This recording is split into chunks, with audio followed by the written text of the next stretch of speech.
der Ventiltopf abgerissen. Das habe ich auch noch nicht erlebt. Ich versuche das gerade noch mal ganz kurz so zu flicken, dass wir halt mindestens 5 Meter fahren können. I love it. Darf halt erstmal nichts mehr passieren bis Windhoek, ne? Nee, wir haben ja jetzt 2 14 Jahre alte Reservereifen drauf in Top-Zustand. Das ist ja nix. Wir sind jetzt in Marienthal angekommen und René hat jetzt hier bei einem Reifenfuzzi gefragt, ob die uns mal das neue Ventil das Ventil ersetzen würden in unserem jetzigen Ersatzreifen, weil mit einem Ersatzreifen oder mit keinem Ersatzreifen nach Windhoek die 400 Kilometer fanden wir jetzt ein bisschen zu spooky und Marienthal war einfach nur 10 Kilometer Umweg. So, Reifen erledigt, ein erbärmlicher Einkauf erledigt. Wir haben jetzt mal gefrühstückt. Es ist jetzt mittlerweile 14:32 Uhr. Wir haben die ersten Bekannten getroffen. Das war sehr lustig. Wir hielten ja hier, also wir halten hier sehr unromantisch am Straßenrand gegenüber von einem Campground. Die haben Dromedare da, Kamele. Und plötzlich bremst ein Auto ab. Leute kommen auf unser Auto zugesprungen. Und dann sind das Uwe und Geli, die wir ja von uns direkt aus unserem Ort, wo unser Geschäft vor allen Dingen auch ist, kennen und die wir auch schon hier in Namibia gesehen haben. Und in Uganda haben wir sie gesehen. Und ja, kaum sind wir in Namibia eingereist, sehen wir sie wieder. Sehr, sehr lustig.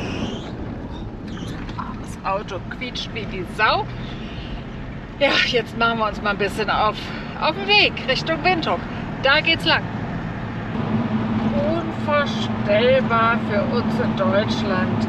So lange Strecken, einfach immer nur geradeaus. Namibia ist zwar mehr als doppelt so groß wie Deutschland, doch während sich in Deutschland rund 240 Menschen einen Quadratkilometer teilen, sind es hier gerade einmal 3. Hallo, wir sind René und Yvonne und bereisen mit unserem Toyota den afrikanischen Kontinent. Steigt ein und kommt mit auf ein neues Abenteuer durch Namibia. Exakt 327,84 Stunden später. Es geht immer noch geradeaus. Der Hintern tut mir weh. Ich bin geschwitzt und es geht immer noch geradeaus. Und wir sind immer noch nicht da. Das Einzige, was sich in den 327 Stunden geändert hat, das ist das Verkehrsaufkommen. Das heißt, wir müssen Windhoek tatsächlich ein bisschen näher gekommen sein. Hier war jetzt gerade eine Campsite ausgeschildert, weil so wie es hier rechts und links von uns gerade ganz nah aussieht, sieht es die ganze Zeit auch rechts, links von uns an der Straße aus in Richtung Windhoek. Es ist jetzt 4:45, wir sind ziemlich erledigt. Der René ist recht, weil er ja fahren muss. Und jetzt haben wir einfach mal gesagt, jetzt gucken wir mal, was die uns hier abnehmen wollen. Auf zu teuer haben wir natürlich auch keine Lust, weil wir wirklich nur schlafen werden. Es kommen schon wieder graue Gewitterwolken hinter uns auf. Und ich glaube, dass es gleich wieder regnen wird. Mal gucken, was es gibt. 1 Kilometer sollten wir jetzt hier reinfahren. Das ist ja jetzt nicht so weit. Da erscheint Windhoek. Der Regen hat aufgehört.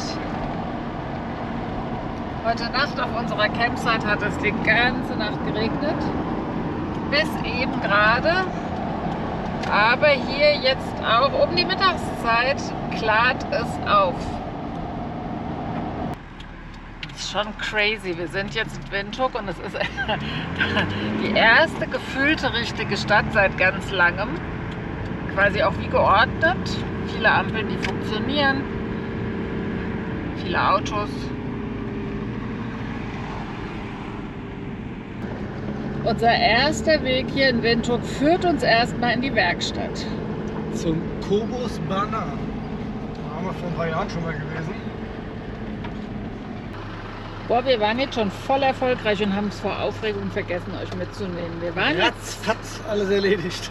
Wir waren jetzt in der Werkstatt, haben noch Freunde von uns besucht, die wir ja vor 3 Jahren kennengelernt haben. Marcel und Claudia in ihrem 4x4 Offroad Center. Offroad Center, sorry, ich bin ja immer so schlecht mit Namen. Und die haben uns ganz wertvolle Tipps gegeben, die haben wir jetzt befolgt. Wir waren in einem Stoffladen, waren in einem Canvas-Nähladen, wie soll ich das auch immer sagen, der unsere Sitzbezüge nähen wird in Zukunft. Und Also wir wollen hier für unsere Fahrersitze mal ein paar neue Sitzbezüge haben, weil die haben wir vor 4 Jahren mal in Mount, glaube ich, gekauft. Botswana. Es existiert kaum noch.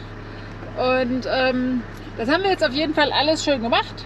Und jetzt gehen wir nochmal shoppen und dann geht's aufs Urban Camp. Zumindest mal kurz.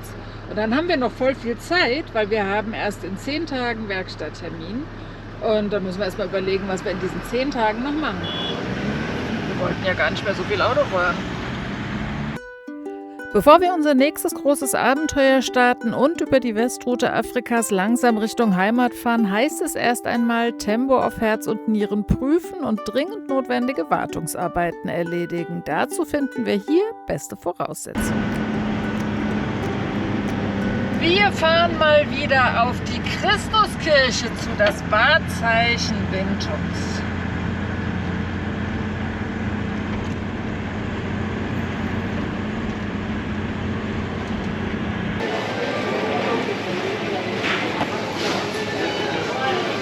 Ganz verrückt. Ganz verrückt. Und hier gibt es auch Tee.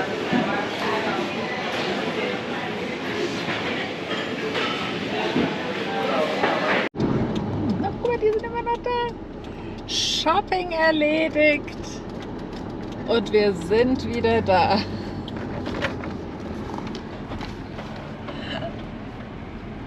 Auch wenn René eben erstmal vorbeifahren wollte.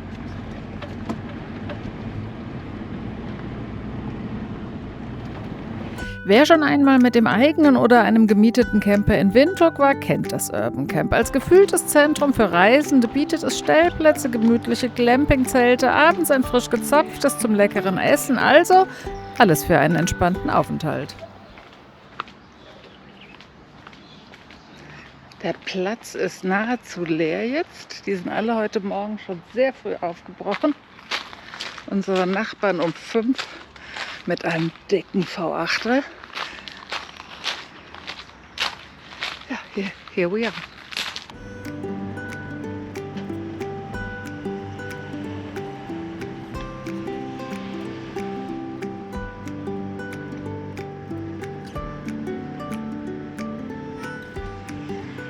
Wir sind gerade wieder mal kurz in die Werkstatt gefahren, weil Kobus eine Probefahrt machen sollte wegen unserer Bremse.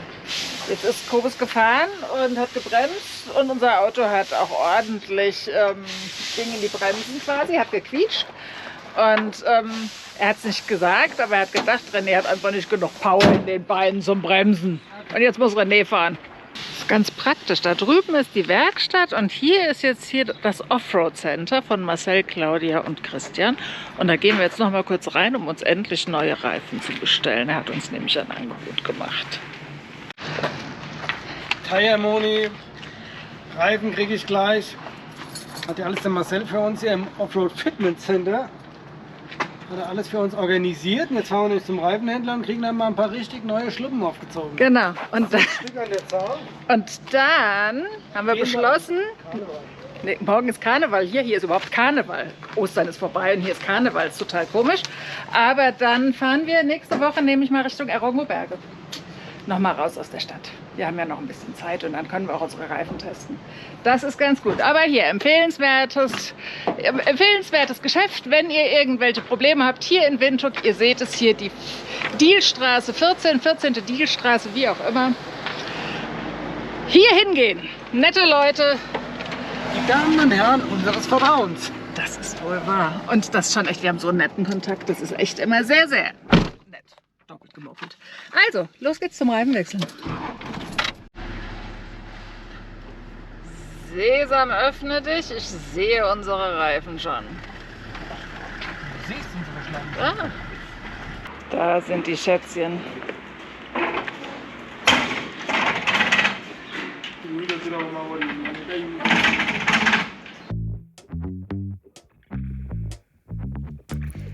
Sind wir in den vergangenen 5 Jahren von Reifenschäden weitgehend verschont geblieben, hat uns das Glück in den letzten 3 Wochen verlassen. Erst ein heftiger Reifenplatzer bei voller Fahrt auf dem Weg zum Ralagadi, dann ein gebrochenes Ventil bei der Ausfahrt und mit der bevorstehenden Heimfahrt war die Entscheidung für neue Reifen schnell gefallen. Hier bekommen wir unkompliziert und schnell Ersatz und sind hoffentlich bestens gerüstet für alles, was noch vor uns liegt.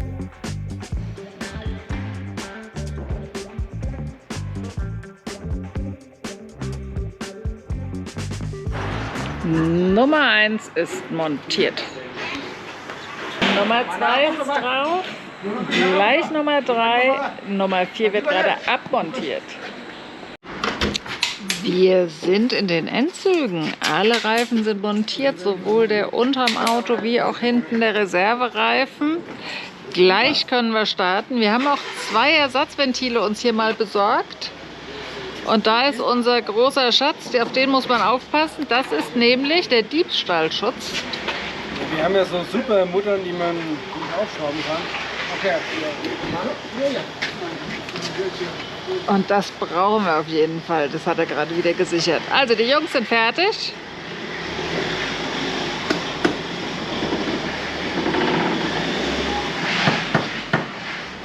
Unser Tempo hat neue Pellen.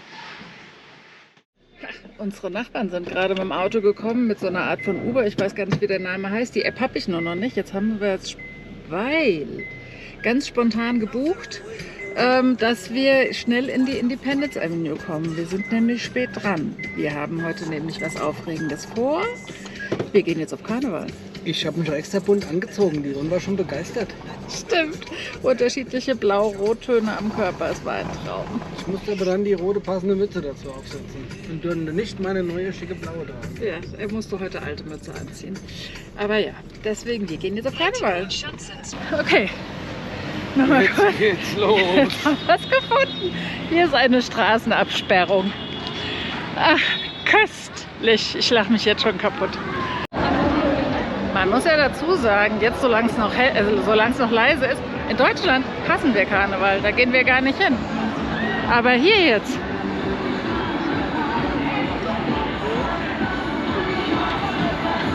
Ich drehe durch. Prinzenwagen, Karnevalsgesellschaft Windhoek. Und hier die Himmerfrauen stehen nebendran. Das ist Afrika.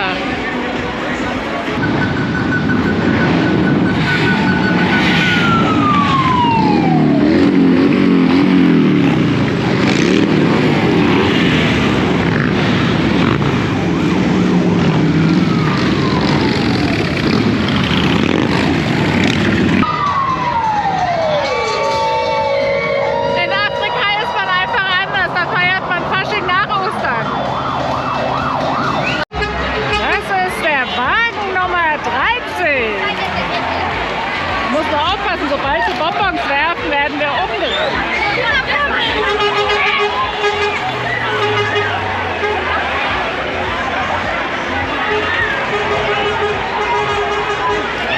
Karneval im Wunderland.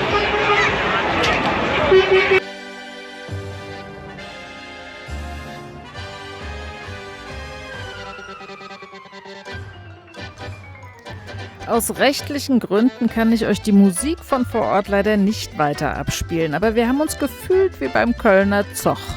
Wir sind völlig geflasht von dem, was hier in Windhoek abgeht. Nur eins ist uns noch nicht ganz klar. Warum findet das Ganze eigentlich zu dieser Jahreszeit statt? Wir vermuten, dass es mit der Regenzeit zusammenhängt. Vielleicht kann uns ja ein Wissender aufklären. Los, Marcel. Du weißt das bestimmt und ich weiß, dass du das hier schaust. Danke überhaupt für all eure Hilfe nochmal.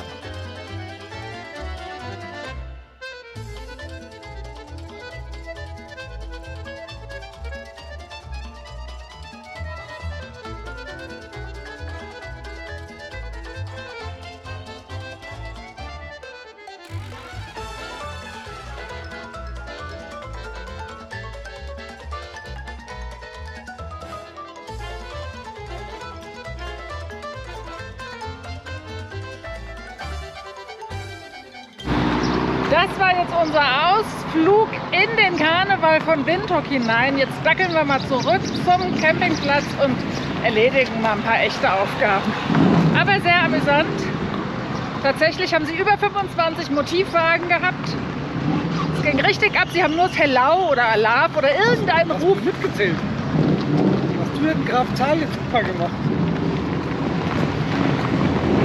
Die Die Autos, die Motivwagen sind durchnummeriert. Ich muss nicht mitzählen. Okay, da unten geht es jetzt wieder weiter. Es war gerade wieder ein Stopp bis zur nächsten Kreuzung. Jetzt dürfen die Motorradfahrer wieder lautstark vorne wegfahren. Es ging jetzt die ganze Independence Road weit runter. Und nachher wird noch richtig frisch gefeiert. Hier hinten in irgendeiner Halle. Ich habe auch die Einladung dazu. Und da ist eine kölsche Gruppe, die Stimmung macht. Das sparen wir uns dann allerdings tatsächlich. Jetzt will man sich gerade mal gemütlich raussetzen in die Sonne. Ne? Genau. Und dann kommt der Regen. Kommt hier dickes Gewitter. Also es hat echt dolle geblitzt eben. Jetzt kommen dicke Tropfen. Ah ja, es geht schlechter. Wir haben ja hier unsere Zeltüberdachung und jetzt sitzen wir halt mit Jacke draußen. Auch gut.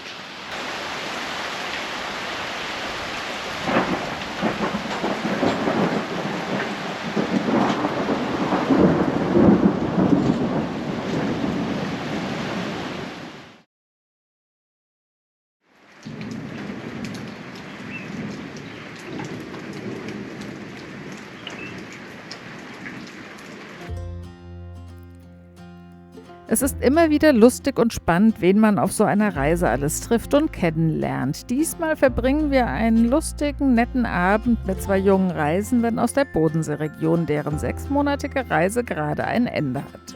Den Anfang ihrer Reise hatten wir, ohne es zu wissen, auch schon mitbekommen, denn 6 Monate zuvor hatten wir in Lusaka deren Onkel und Tante, Bernd und Christine, seid herzlich gegrüßt, kennengelernt, die uns damals von den beiden schon erzählt hatten. Und so schließen sich auf Reisen immer wieder ganz besondere Kreise und das nicht allzu selten.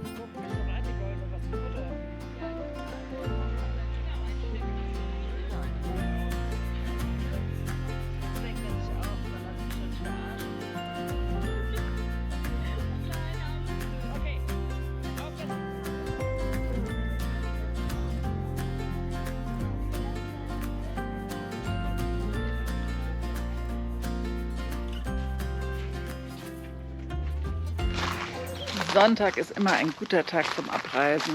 Wir haben jetzt von all unseren neuen Bekannten, die wir jetzt hier im Urban Camp in Windhoek kennengelernt haben, verabschiedet. Das war sehr nett alles. Wir haben sehr schöne Gespräche geführt. Jetzt haben wir aber Tempochen mal fertig gemacht, dass wir wieder los wollen oder können. Wir fahren jetzt mal Richtung Omaruru.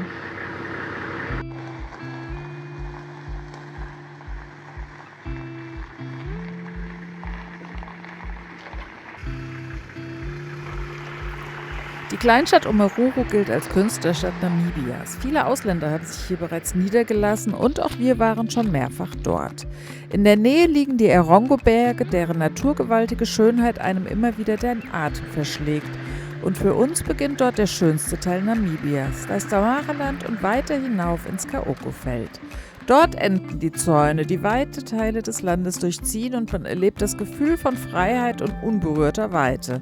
Also genau das Richtige für uns als Testfahrt für die neuen Reifen. Okahanja.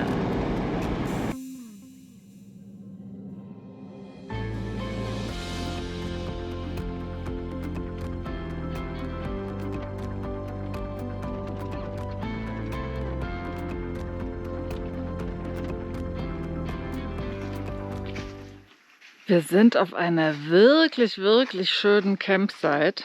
Nach einem, ich sag mal, sehr interessanten, aufklärenden Gespräches mit dem Betreiber. Wir waren kurz vor der Abreise, aber irgendwo müssen wir bleiben. Und wir haben ja jetzt nichts mehr mit ihm zu tun. Und er hat sich aber trotzdem hier einen wirklich schönen Platz gebaut und seinen Gästen. Und jetzt gehen wir hier zum Highlight. Das ist also wirklich super. Das ist geil hier. Wir stehen in einem ausgetrockneten Flussbett. Das letzte Mal war hier im Dezember Wasser. Und guckt euch das mal an.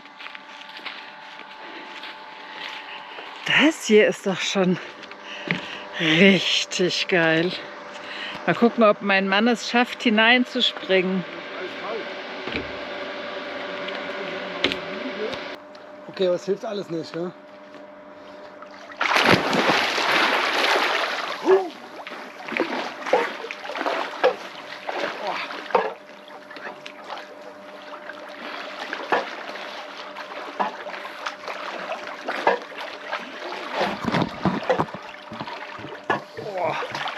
Ist so kalt. Als erfrischend. Für einen, der sonst in der Nordsee badet, ist das warm. Aber für so einen indischen Ozean- und Mittelmeertypen ist kalt. Du musst einfach rein plotschen. Anderes hilft nicht.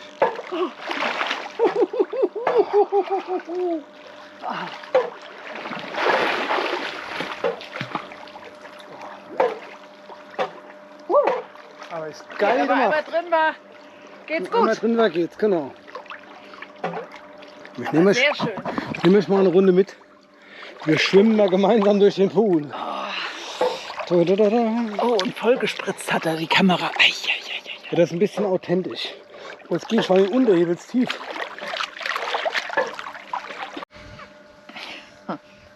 Also es ist schon ein echter Premiumplatz. Das muss man ja schon mal zugeben. Es entschädigt für das Gespräch mit dem Betreiber, der sehr schwierig politisch für uns eingestellt war.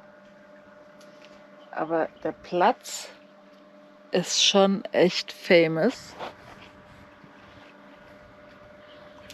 und lässt sich's aushalten.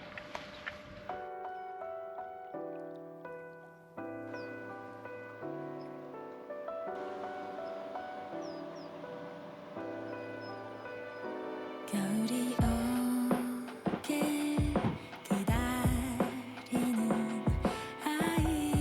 아이처럼 내 맘에 널 그려 포근했던 나의 온기 눈을 닮아서 Versuchen nämlich gerade auf LED umzurüsten. Normal, LED und nachher probieren wir mal im Dunkeln hier aus, welcher besser strahlt. Und dann werden wir entscheiden, was wir machen. 포근했던 나의 온기 눈을 닮아서 Piling up in my heart 우리 아닌 모든 것 fade out 된 것처럼 너와 나의 세상 속에 계절을 보내 첫날 오는 날 만나는 그날 차가운 네 공기조차 날 설레게 On the first snowy day I will melt away Cause I'll be with you 하이처럼 웃는 나의 미소가 미칠 듯 보고 싶은 널 안아줄 거야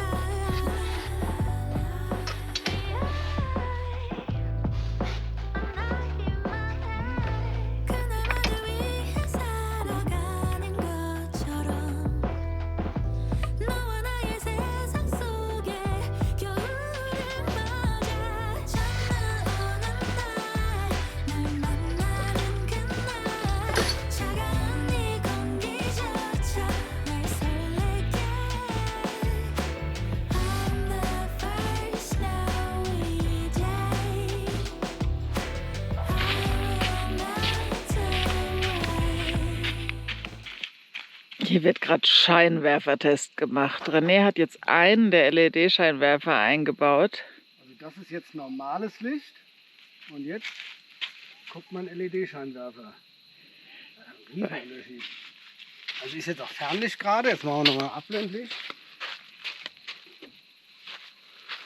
Aber das streut ja auch viel breiter. Ja, jetzt ist auch von in die Ferne hinten den grünen Busch, den sehe ich gar nicht so. Und so, guck mal hier, was ich das sehen kann. Ja, der ist bestimmt viel zu hoch eingestellt dadurch. Ich habe schon niedriger gestellt, glaube ich eben.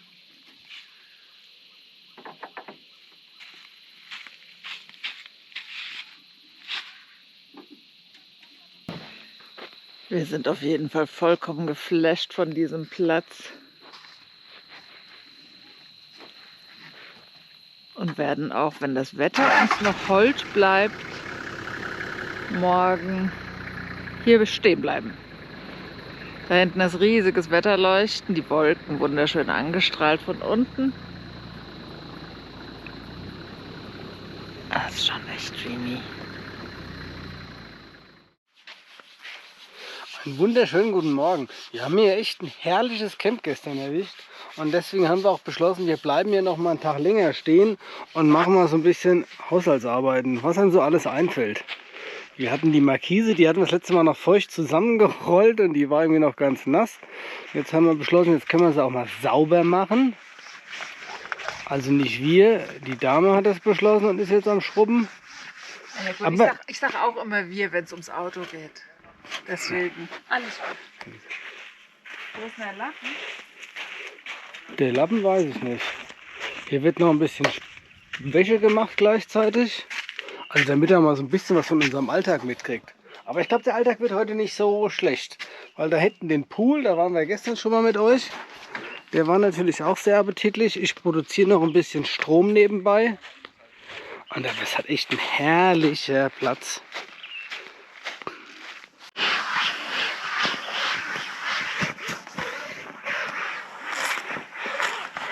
Jetzt könnt ihr mal in die Kommentare schreiben, ob sie das auch ordentlich macht.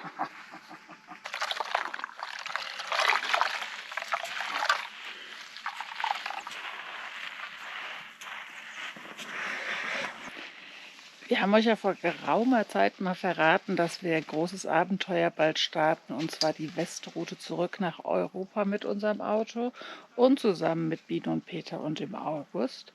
Dafür bereiten wir uns jetzt tatsächlich richtig vor. Wir haben uns aus Deutschland unser altes, großes Moskitonetz mitgebracht. Das haben wir uns schon mal für unsere Westafrika-Tour mit dem Hanomag und unseren Kindern gegönnt. Und das hat uns damals schon gerettet, weil wenn es so feucht, schwül warm ist und man draußen sitzen will und muss, weil es zu heiß ist, dann fressen einen die Tiere auf. Fliegen, Flatter, Moskitos, alles schwirrt ja um einen herum. Man kann nicht essen ohne zusätzliche Eiweißportionen.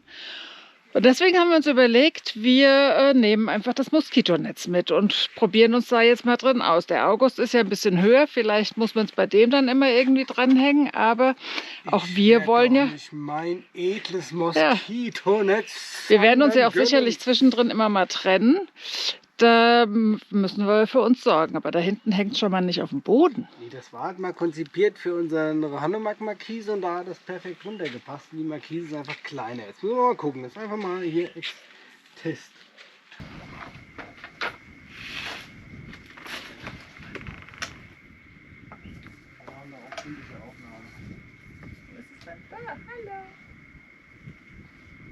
Die Bonne hat gerade gesagt, super Aufnahme. Da hinten hängen die Schlipper auf der Wäscheleine, aber so ist es leider bei uns.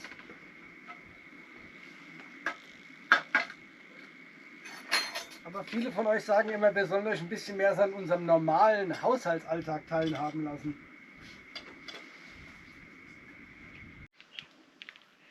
Jetzt haben wir aber auch hart genug gearbeitet. Jetzt müssen wir mal wieder kurz Urlaub machen gehen. Und damit ist auch schon wieder Schluss für diese Woche. Wir hoffen, es hat euch gefallen und vielleicht hat der ein oder andere Plätze vor Ort wiedererkannt. Wenn euch unsere Filme gefallen, dann empfehlt uns doch gerne weiter. Lasst uns ein Abo da und natürlich freuen wir uns auch über einen Kommentar und einen Daumen hoch. Wir bedanken uns ganz herzlich für euer Interesse und eure Treue und freuen uns, wenn ihr nächsten Sonntag wieder mit dabei seid. Bis dahin, bleibt gesund, passt gut auf euch auf, habt eine schöne Woche. Tschüss und bye bye. Bis nächsten Sonntag.